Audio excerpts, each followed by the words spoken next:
ወላይታ ሶዶ ነው ያለሁት ማለት ነው። እናም ደግሞ ልጆቼ ዝግጅት አዘጋጅተው እየጠበቁኝ ነው። እሱ ደግሞ አብረን ምን ይሆናል አብራችሁ ቆዩ። ወዳችኋለሁ።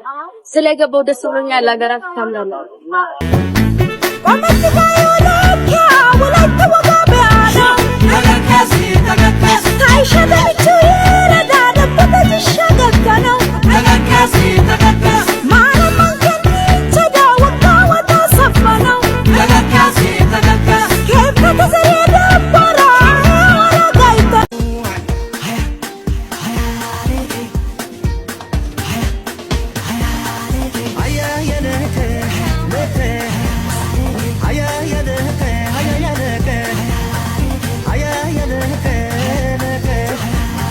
ግንጃዬ የኔ ጀግና ሴት የኔ ይዋ የኔ ጠንካራ ሴት ሁሌም ከፍ በይልኝ።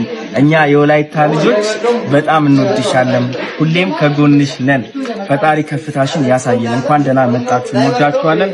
ከሶሊያና ሃና አቡዬ ፍቅር ስመኝ ጸጋ ነው ይመርክ ላንቻ ዲስዋን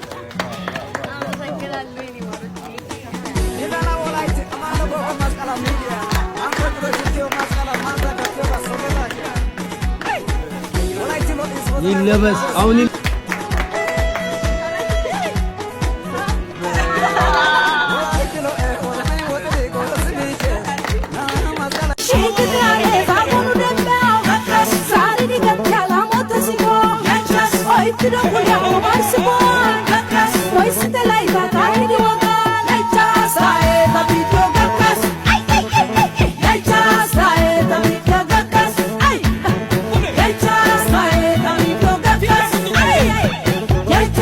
ሰላም ወዶትዬ እንዴት ቆያችሁ? ደህና ነኝ። እንግዲህ እንደምታዩት ዋፍክት ብያለሁ፣ አምሮብኛል፣ አበባ መስያለሁኝ።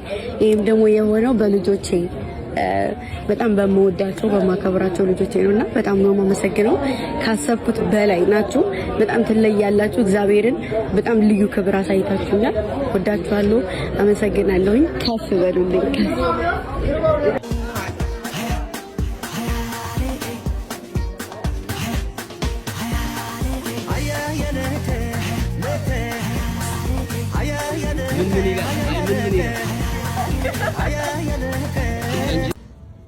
እንግዲህ ማሮችዬ ቆይታችን ይመስላል። አሁን ደግሞ ምግብ ቀርቧል ማለት ነው።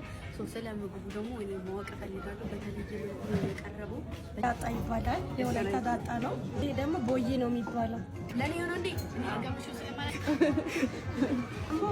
ቢላንዶ በጆሎቲ ይሄ ደግሞ ሙቾ ባይሮ ደግሞ ቆጭቆጮ ነው የሚባለው። ቆጭቆጮ ነው። ቆጭቆጮ ይባላል። ጎመን አይብ በጎመን ነው። ይሄ ደግሞ ክትፎ ነው። ይሄ ጥብስ ነው። ይሄ ቀይ ወጥ ነው።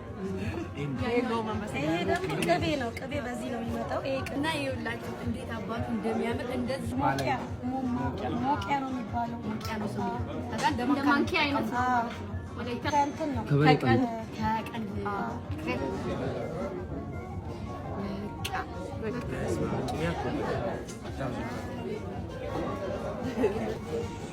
ባህላዊ ታዞ ሺጣ ነው የሚባለው። ከስር ያለው ማስቀመጫው ሺጣ አባ ያዝን እስኪ ዮዮላስ